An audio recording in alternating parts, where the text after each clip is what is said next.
बदला सधेला ना आदमी सध जाला। बदला सधेला ना आदमी सध जाला। आ निहुरे वाला ऊ है जौन फर के लद जाला। ऐसे उठान में धोती आकाशे सूखेला जरूर, लेकिन बुझाला कब जब कफ पीत बाई से छाती जबद जाला। बदला सधेला ना आदमी सध जाला। आई देखिए, हम भोजपुरी कवि सत्येंद्र सिंह सिवानी, जिला सिवान, बिहार से। कोरोना काल से अपन देश गुजर रहा बा। हमनी के कलाकार के दायित्व तो बनता कम से कम लोग के अंदर उत्साह पैदा करी, जो हमनी के केंगा बच के रहे के चाही। आई सिवानी के मुक्तक, कुछ मुक्तक हमरा से सुनी कि उड़ान भरी लेकिन संपाति मत बनी। उड़ान भरी लेकिन संपाति मत बनी। कुशल छेम लिखी बिरह के पाती मत बनी। प्रकृति के पंजरा रही, प्रकृति के पंजरा रही। लहर से बची उत्पाती मत बनी। उड़ान भरी लेकिन संपाति मत बनी। देखिए अगला मुक्तक बा। लोग एकरा के तमाशा बुझत रहला जे कोरोना माने कुछ ना, लेकिन कोरोना माने बहुत कुछ। पहले कबोई हवा रहे अब हकीकत बा। कबोई हवा रहे अब हकीकत बा। कपारे पर घरल बा अनजाने में ही विपत बा। जागी जगाई 2 गज के दूरी बनाई। जागी जगाई 2 गज के दूरी बनाई। बचा के रहब तो बच जाए, बचा के रहब तो बच जाए। इतने तो सिफत बा। कबोई हवा रहे आज तो हकीकत बा। आई अगला मुक्तक बा। पुरुषार्थ के धाक से छांव हो जाला। पुरुषार्थ के धाक मतलब प्रकृति कि पुरुषार्थ के धाक से छांव हो जाला। परमार्थी पौरा से सकेतों में उदाव हो जाला।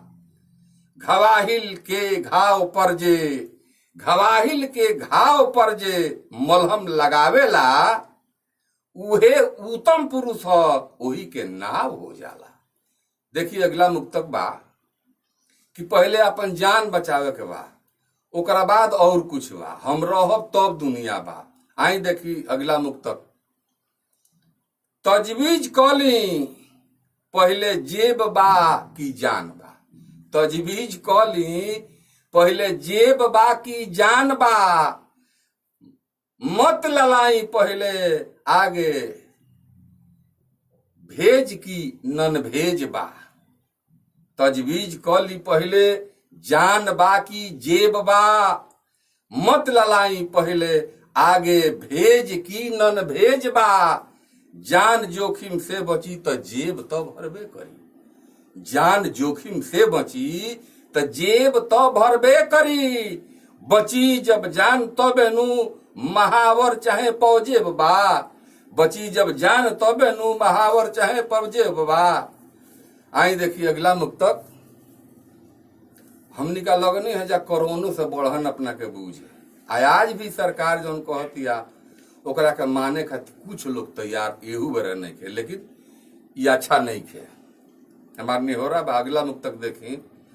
अपना के सब कुछ बुझल के हो कि आज बुझाता। अपना के सब कुछ बुझल के हो कि आज बुझाता। बुझाते नहीं खे कि काहे लोग कैसे कहा जाता।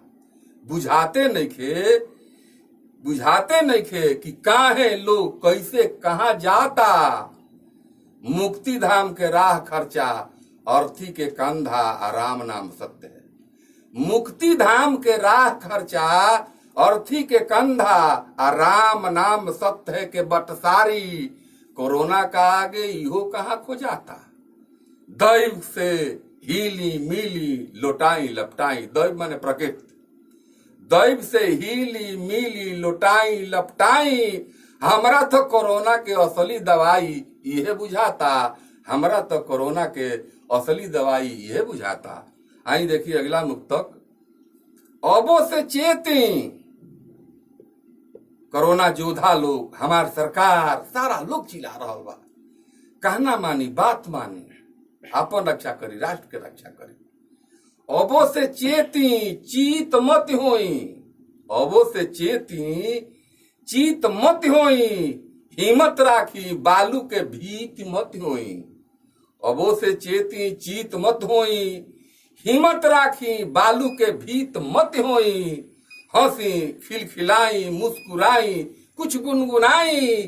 काल आइल बा कट जाई, बिरह के गीत मत होई। काल आइल बा कट जाई, बिरह के गीत मत होई। देखिए अगला मुक्तक बा, हाहार मचल बा। ऑक्सीजन ऑक्सीजन ऑक्सीजन सब हार मचल बा। पेड़ कटाई तो फल कहाँ से मिली? पेड़ कटाई तो फल कहाँ से मिली? आ नदिये के कूड़ादान बनाई तो जल कहाँ से मिली? जंगल कटाई, इनार भराई, पराली जरावल जाई तो हाहाकार मचबे करी। पेड़ ना लगाई तो बाल्टी लेके माँ की ऑक्सीजन कहाँ मिली? पेड़ कटाई तो फल कहाँ मिली? पेड़ कटाई तो फल कहाँ मिली? आई देखिए अगला मुक्तक बा कि रसम जर के भस्म हो गए। रसम जर के भस्म हो गए, साचे बात कसम हो गए। केकरा पर भरोसा विश्वास करब, जब अपन पड़ोसे असम हो गए। केकरा पर भरोसा विश्वास करब, जब अपन पड़ोसे असम हो गए। रसम जर के भस्म हो गए। आई अगला मुक्तक देखी, उदय से अस्त ले देखी, कबो व्यस्ते रही जिंदगी। ये विचार करे वाली बात पर वह विचार करी। जे जन्म उदय से अस्त के मतलब जे जन्म से लेकर मृत्यु तक ले हरदम व्यस्ते रहे। लेकिन उदय से अस्त ले देखी, कबो व्यस्ते रही जिंदगी। कोरोना काल में जे ना सिखल कैसे जी जिंदगी। कोरोना खूब सिखा दहलस, तबो नइखे भटक खुलत। कोरोना खूब सिखा दहलस, तबो नइखे भटक खुलत।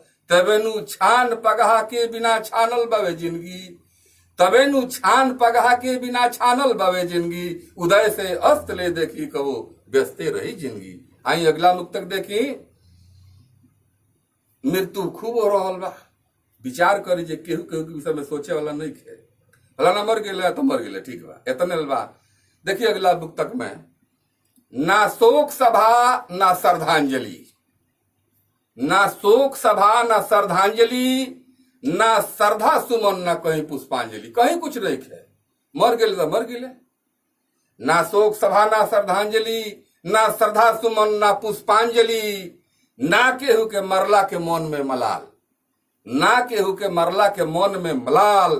के कहाँ दफन हुई, कफन मिली कि ना, एहू के बिसरल जाता ख्याल। बाहरे मौत खाली नाम बदलल बा। बाहरे मौत खाली नाम बदलल बा। तबे नु सगरे होता खाली कोरोना के काव्यांजलि। ना शोक सभा ना श्रद्धांजलि, ना श्रद्धा सुमन ना पुष्पांजलि। आई देखिए अगला मुक्तक बा, हमने के जीवन का बा विचार कर ली खूब ढंग से। हम पूरा देशवासी लोग से अपना भोजपुरी मुक्तक का माध्यम से कहतनी कि हमार जीवन का बा। ये मुक्तक में विचार करी कि बेटिकट के बा मुसाफिर सब सफर में देख लो। बेटिकट के बा मुसाफिर सब सफर में देख लो। आ का पता जाए के बा कहवा, इहो तू देख लो। केहू के पता नहीं कि कहाँ जाए के बा। बेटिकट के बा मुसाफिर सब सफर में देख लो। का पता जाए के बा कहवा, इहो तू देख लो। ना केहू टीटी ना केहू गार्ड ना गड़ुआन बा। ना केहू टीटी ना केहू गार्ड ना गड़ुआन बा। आ जिंदगी के रेल यापन मंजिले माकान बा। ना कहीं झगड़ा बा कोनो बर्थ चाहे अर्थ के। ना कहीं झगड़ा बा कोनो अर्थ चाहे बर्थ के। ना कटी पाकिट जबुर जिंदगी कटता देख लो। ना कटी पाकिट जबुर जिंदगी कटता देख लो। सभे घर में बैठल बिना छान पगा के। आई एगो बढ़िया लकम सब के सीख लेला बा अपना देश के, सब दोष सरकारे पर थोपे खातिर। इहो बहुत बढ़िया नहीं है। अगला मुक्तक बा, अंतिम मुक्तक बारवा सुन ली कि मत लगाई झूठ के अछरंग कबो सरकार के, मत लगाई झूठ में अछरंग कबो सरकार के, रौरे जन्म देले बानी नीमन बाउर सरकार के। जनते नु सरकार बनावेले अपन वोट दे के।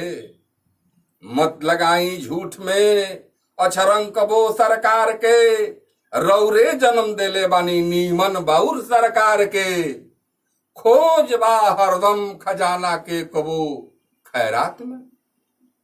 हमनी के मन में भावना बनता कौन चीज सरकार से खाली ले लिया जाए, कोई कुछ ना जाए, लेकिन लेबे के हमनी के बा। मत लगाई झूठ में अछरंग कबो सरकार के, रौरे जन्म देले बानी नीमन बाउर सरकार के, खोज बा हरदम खजाना के कबो खैरात में, लूट ली कितना कहीं से दिन चाहे रात में, लूट ली कितना कहीं से दिन चाहे रात में। मत लगाएं झूठ में अछरंग कबो सरकार के, मत लगाएं झूठ में अछरंग कबो सरकार के, मत लगाएं झूठ में अछरंग कबो सरकार के।